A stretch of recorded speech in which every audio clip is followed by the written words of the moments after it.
Hora de entrevistas en Palabra que es noticia. Claro, 7 de la mañana con 24 minutos. Hacemos junto a ustedes Palabra que es noticia aquí en Futuro, la radio del rock. En este día, lunes 20 de enero del año 2025. Un día muy importante porque en esta jornada, en torno a las 11:47, hay 2 horas de diferencia con Washington, entiendo por ahí más o menos, va a ser el juramento que marca el segundo mandato como presidente de los Estados Unidos en la tradicional ceremonia del Inauguration Day que se va a realizar en el Capitolio. A sus 78 años, Trump será el primer presidente en llegar a la Casa Blanca con antecedentes judiciales, entre muchas más cosas. Bueno, está con nosotros hasta ahora Paulina Astroza, analista internacional. Paulina, muchas gracias por recibir nuestro llamado. Buen día. Hola, Toño, ¿qué tal? Buenos días. Oye, qué bueno poder conversar contigo, sobre todo temprano, sobre este tema. ¿Qué nos puedes contar? No sé por dónde partimos, en términos generales, detalles de lo que se espera o propiamente tal de la ceremonia, en qué va a consistir, en fin. Sabes que estaba pensando lo mismo en la mañana, cuando hoy día y ayer, un poco ordenando las ideas para conversar contigo, no sabía por dónde partir. Sí. Es un cambio tan radical, tan fuerte es la potencia del mundo, porque Estados Unidos, pese a que el mundo ha cambiado en varios aspectos y Estados Unidos no es la única potencia mundial en varios temas, sigue siendo la superpotencia y está asumiendo un Donald Trump bastante distinto a un Donald Trump del primer mandato. Eso yo me he podido dar cuenta a medida que he ido pasando los días desde que ganó, que hay diferencia respecto al primer mandato. Entonces, lo primero que uno podría decir es que si bien se mantiene como característica de este segundo mandato, pese que ya lo conocemos con haber gobernado la primera vez, en primer lugar, mucha imprevisibilidad. O sea, él sigue siendo una persona muy imprevisible, impredecible, muchas cosas que no sabemos cuánto va a cumplir, cuánto es bluff, cuánto es parte de un show mediático, cuánto podrá lograr realmente de todo lo que él ha anunciado. Pasó en la primera vez y creo que de alguna medida también se mantiene ahora. Pero hay una diferencia con respecto a la primera vez en que nunca había ejercido el poder. Ahora claramente él viene, un poco yo lo puse en un tweet, que viene con los chicos millonarios malos del barrio. O sea, si hay una característica en general de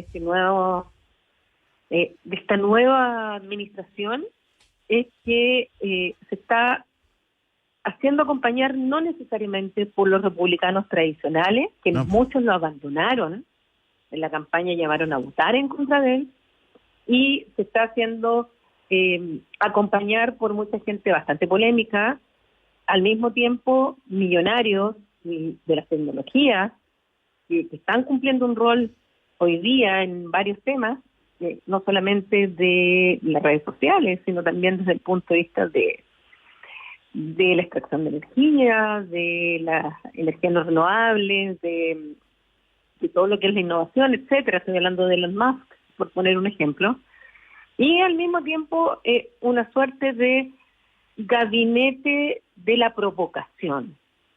Así le he llamado yo, en el sentido que es el Ministerio de Salud, por ejemplo, o la Secretaría de Salud, como le llaman ellos, pone a alguien que está en contra de las vacunas. Claro. En energía pone a alguien que está en contra de la energía renovable.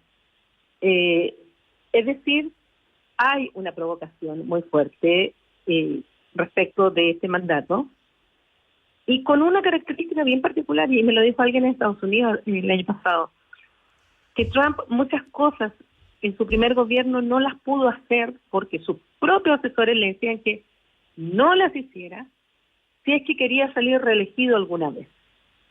En cambio ahora ya no va a tener ese límite. Claro. Él no puede ser reelegido por un tercer mandato, entonces queda con la puerta libre y ya todo lo que va a significar la ceremonia hoy día es total y absolutamente disruptivo, y ese es mi tercer concepto para esta nueva administración, de lo que es lo tradicional en Estados Unidos.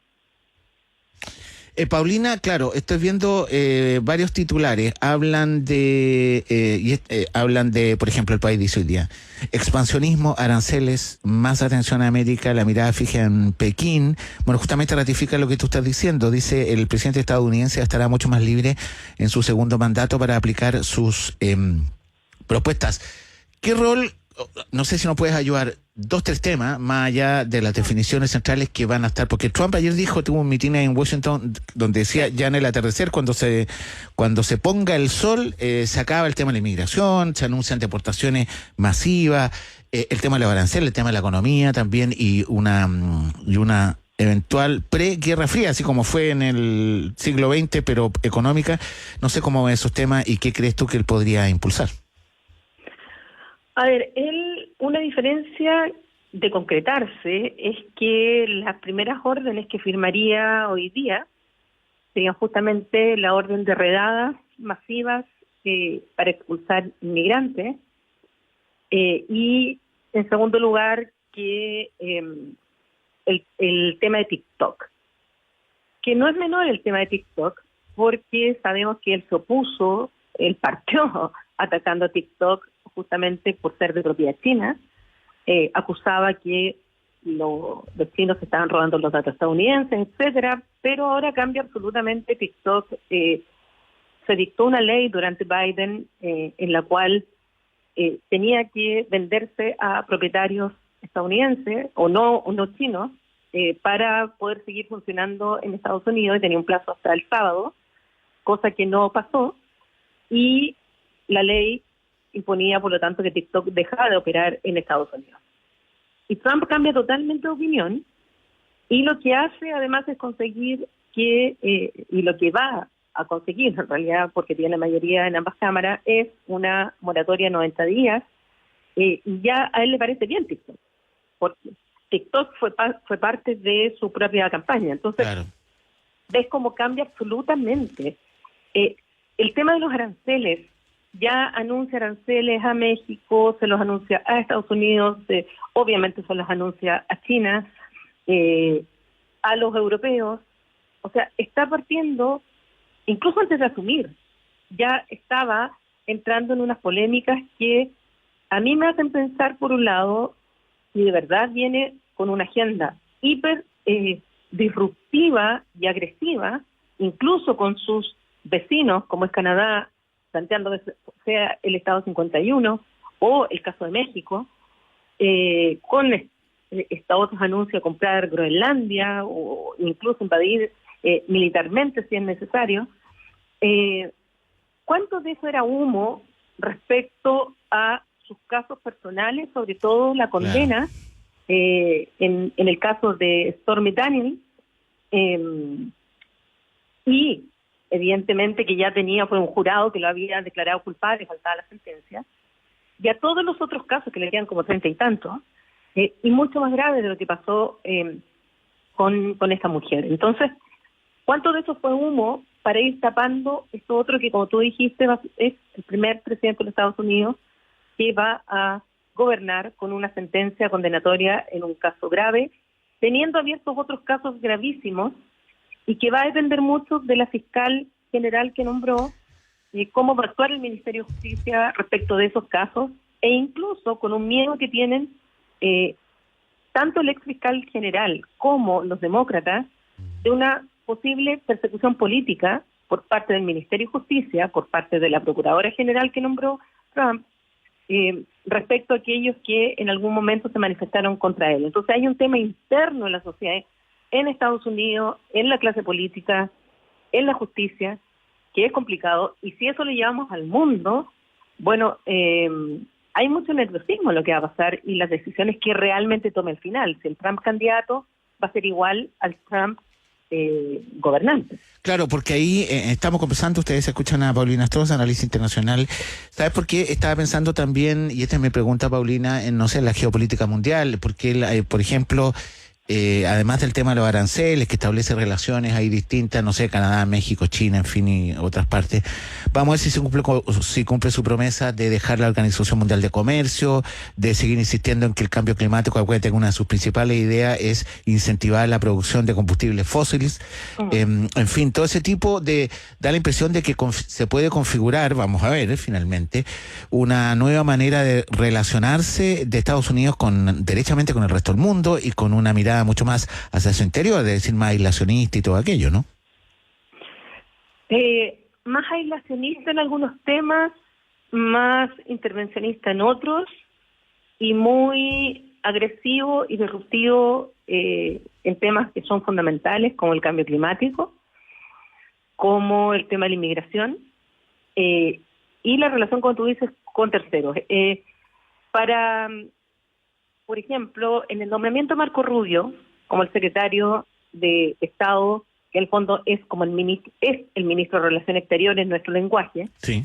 Marco Rubio tiene una característica particular. Él no, a diferencia de otros, él es un político que viene hace mucho tiempo, senador, que es descendiente cubano, que entonces dentro de la mirada de Marco Rubio también es muy contrario a China. Entonces, en la visión geopolítica, al primero que mira a Estados Unidos es a China. Eso ya pasa, no es nuevo. Ya con Obama empieza a plantearse el tema de que China estaba emergiendo y podía ser un competidor mucho más duro en el ámbito internacional que lo que podía ser Europa. Europa en realidad, si bien son competidores, han sido aliados durante todo el periodo, sobre todo desde la posguerra en adelante. Entonces, por un lado, se mantiene eso de China, que es el principal adversario enemigo, según como lo vean. Pero al mismo tiempo se dan cuenta que con China, y aquí viene esto de que el mundo también ha cambiado para los Estados Unidos, en que China tiene el manejo de ciertos sectores en los cuales para Estados Unidos no le es fácil competir. O por lo menos competir con ellos le significa un daño al propio Estados Unidos, que fue lo que ocurrió con la guerra arancelaria, que Donald Trump comenzó de manera más agresiva, y que al final los que sufrieron daño fueron tanto los chinos, pero los estadounidenses también sufrieron daño. Entonces no es llegar y competir con los chinos, y además en materia de todo lo que tiene que ver con innovación, todo lo que tiene que ver con las tecnologías, todo lo que tiene que ver con el manejo de datos. Los chinos están también con por ejemplo, la mayor cantidad de paneles solares que se hacen en el mundo son chinos. Y esa ha sido tecnología puesta al servicio de. En el tema del cambio climático, no me cabe duda que nuevamente Donald Trump se va a retirar del Acuerdo de París. Solo recordar que al retirarse del Acuerdo de París hay una cláusula que señala un plazo para poder retirarse del acuerdo. Entonces, no es automático tampoco. La vez anterior se produjo el efecto de salirse realmente Estados Unidos del Acuerdo de París cuando casi terminaba el gobierno de Trump, e inmediatamente una de las primeras cosas que hizo Biden fue reingresar al Acuerdo de París. Claro. Pero sí, desde el punto de vista de la energía, su propio ministro está de acuerdo y Trump lo ha dicho, están en contra de la energía renovable no convencionales. Ellos están de acuerdo a continuar con el diésel, con el petróleo, están dispuestos a sacar las limitaciones que tienen al fracking, y es algo que los ambientalistas se oponen. Entonces, le van a quitar las subvenciones, anunciaron las subvenciones a aquellos que están justamente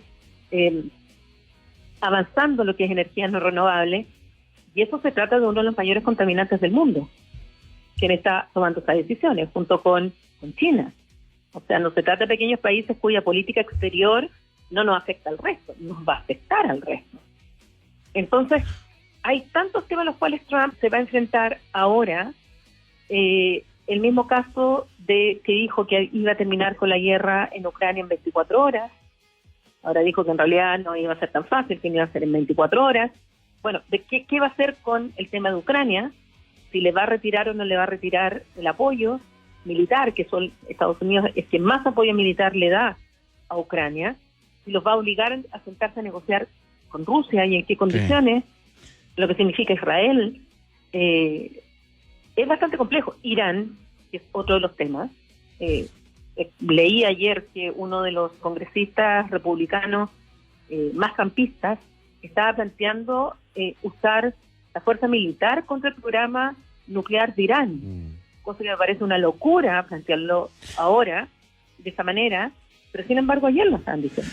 Entonces va a ser bastante turbulento este periodo porque es una gran potencia y va a generar efectos incluyendo América Latina. Bueno, ahí están algunas de las claves de esto que ocurre hoy. Bueno, es toda la mañana, pero en torno al mediodía, 2 horas menos en Washington, de lo que va a ocurrir ahí con la toma del poder, la asunción de Donald Trump como nuevo presidente de Estados Unidos. Paulina, queremos darte las gracias por habernos acompañado esta mañana. Te mando un abrazo muy amable. Gracias y que tengas muy buena semana. Chao, muchísimas gracias.